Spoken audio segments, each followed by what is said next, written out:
Coach, Coach Billy with Team Believe, itong Die With A Smile. Nag-uusap nga kami ni Coach Julie, medyo mahirap tong song din na to. It's very pop, but at the same time kasi very complex na song. Especially with the original singers kasi Lady Gaga is known for the belting, of course, the wild techniques. Bruno Mars naman, syempre, the range also, pero yung feeling of pain and love lagi niya na ano sa mga songs na bibigay.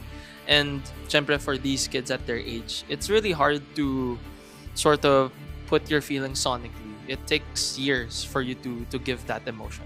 Pero tonight naman, nabigyan nila ng justice yung song. That's what I said nga on stage also was, natuwa ako sa kanila, despite of it being a very challenging song, hindi sila nagsapawan. Kasi it's very easy to make a mistake with these types of songs. Misal na kung tatlo kayo, it's the song was built for two people, and when three people kind of like jive in and sort of have to shine on their own, medyo magbabanggaan. Pero they did a good job. So, yeah.